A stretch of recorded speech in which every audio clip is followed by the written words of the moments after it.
देख भाई श्यामलाल, 1.5 साल से तूने मेरा बकाया सूद नहीं भरा है, इसलिए अब मुझे कानूनन हक है कि तेरी जमीन पर कब्जा कर लूं। बोल तू क्या कहता है? हुजूर, अब आप तो देख ही रहे हैं कि पिछले साल बारिश कितनी कम हुई थी और इस साल भी सावन का पूरा महीना गुजर गया। मालिक, एक बूंद भी पानी नहीं बरसा है। दया करें माई बाप, घर में अनाज का एक दाना भी नहीं है। बच्चे भूख से बिलख रहे हैं मालिक। ऐसे में अब ये जमीन का ही सहारा है। सोचा है बटाईदारों को जमीन मोल देकर उसी से खाने का इंतजाम करूं। ये जमीन मत छीनिए मालिक, आप ही भगवान हैं। हाँ, घोड़ा घास से दोस्ती करेगा तो खाएगा क्या? अगर ऐसे ही सबकी जमीन छोड़ता रहा तो मेरे भूखे मरने की नौबत आ जाएगी। श्यामलाल वहां से निराश होकर लौट आया। आज उसके बाप दादा की जमीन उससे छिन गई थी। चारों ओर निराशा थी। इसी हताशा में वो चला जा रहा था कि तभी उसे किसी ने पीछे से आवाज दी। श्याम ने पीछे मुड़कर देखा तो उसका दोस्त राम खड़ा था। अरे कब से आवाज दिए जा रहा हूँ, तू है कि सुनता ही नहीं है? क्या बोला महाजन ने? उसने और वक्त देने से इनकार कर दिया और मेरी जमीन पर कब्जा कर लिया है। और उस मुकदमे का क्या हुआ जो तुम्हारे और तुम्हारी चचेरी बुआ के बीच चल रहा था? कमबख्त, लाखों की जमीन तो तुम्हारी होती, उस पर बुढ़िया कुंडली मारे बैठी है।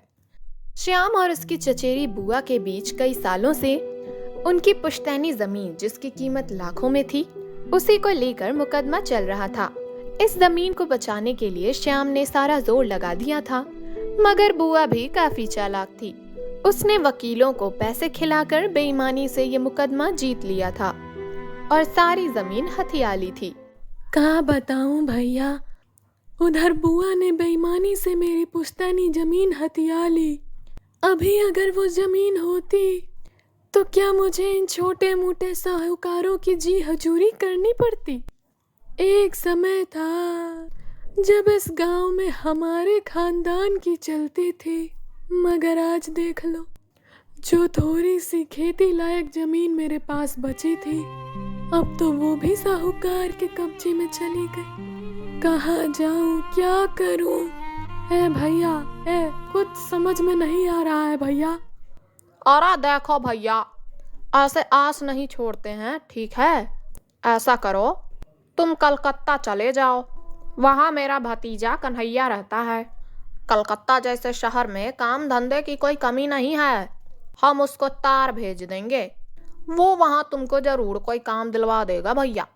राम की बात सुनकर श्यामलाल कलकत्ता पहुंचा।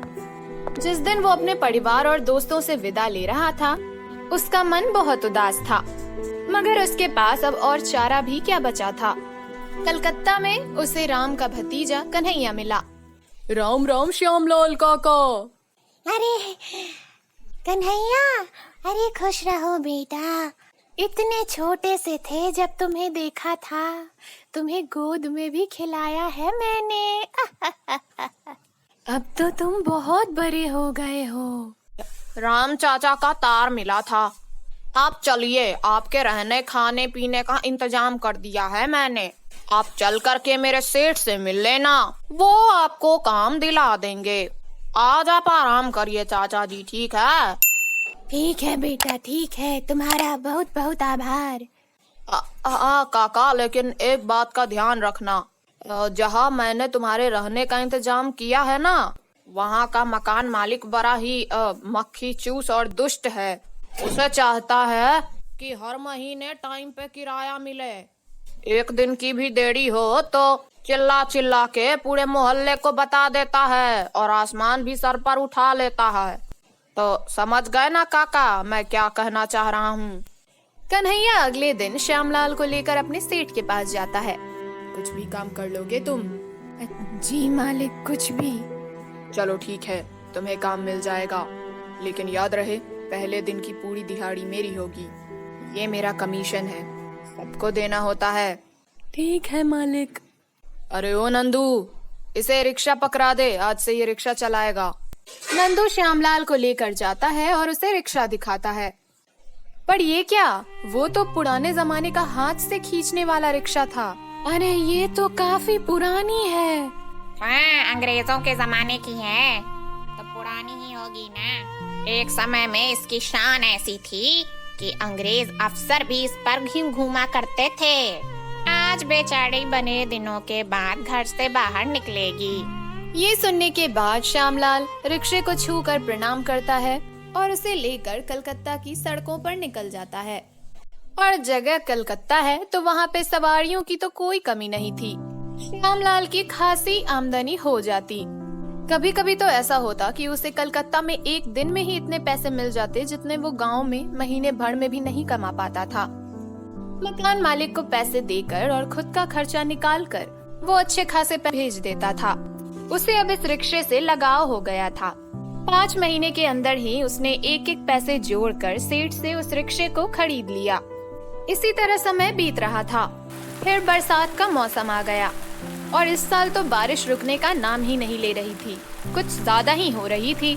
अब बारिश के चलते लाल शाम को भीगा हुआ ही घर आता है। वाह भगवान वाह, जब बारिश की जरूरत थी तब तूने एक बूंद तक ना बरसाई, और अब जब इसकी कोई जरूरत नहीं है, इसकी वजह से मेरा काम खराब हो रहा है, तब तो बाढ़ लाने पे तुला हुआ है। अब रोज रोज भीगने की वजह से श्यामलाल की तबीयत भी बिगड़ गई। कई दिनों तक वो रिक्शा चलाने बाहर नहीं निकल पाया। एक दिन उसका मकान मालिक आया। हाँ भाई श्यामलाल, निकाल पैसे, आज 1 तारीख है ना, दे मेरा किराया। सेठ जी, कुछ दिनों का समय तो दे दो। मैं इतने दिन से बीमार चल रहा हूँ, रिक्शा भी नहीं चला पाया बारिश की वजह से, पैसे कहाँ से लाता। देखो भाई, वैसे तो मुझे 1 तारीख को ही किराया मिल जाना चाहिए, मगर तू अच्छा आदमी है, तुझे थोड़ा समय दे देता हूँ। अब ठीक है ना? लेकिन श्यामलाल 1 महीने तक मकान का किराया नहीं चुका पाया। गुस्से में आकर मकान मालिक ने पैसे के बदले उसका रिक्शा उठवा लिया। मालिक, आप चाहे मेरी जान ले लीजिए मालिक, पर ये रिक्शा मुझे लौटा दीजिए मालिक, यही तो मेरी रोजी रोटी है।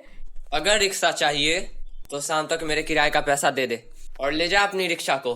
मुझे क्या करनी है तेरी रिक्शा से? श्यामलाल बुखार से तप रहा था, फिर भी वो उठा और कुछ काम की खोज में ही कलकत्ता के बस अड्डे पर आया। लेकिन जब वहाँ लोगों ने देखा कि ये तो बहुत कमजोर है और बुखार से भी तप रहा है, तो किसी ने उसे काम नहीं दिया। दिन भर श्यामलाल इधर उधर काम की तलाश में फिरता रहा। अब तो सूरज ढलने भी लगा था। श्यामलाल थक हार कर एक प्याऊ के नीचे बैठ गया।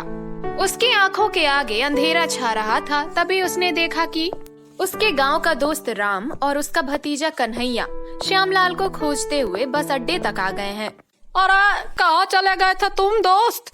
सुबह ही हम गांव से आए और सुबह से ही तुम्हारी कोई खोज खबर नहीं। ऐसा क्या हो गया भैया? खुशखबरी लाए है, खुशखबरी। तुम्हारी अब जिंदगी बदल जाएगी भैया। तुम्हारी जो चचेरी बुआ थी ना, हाँ वही खड़ूस, उनका देहांत हो गया है। अहे, मरते समय उसको अपनी गलती का एहसास हो गया था।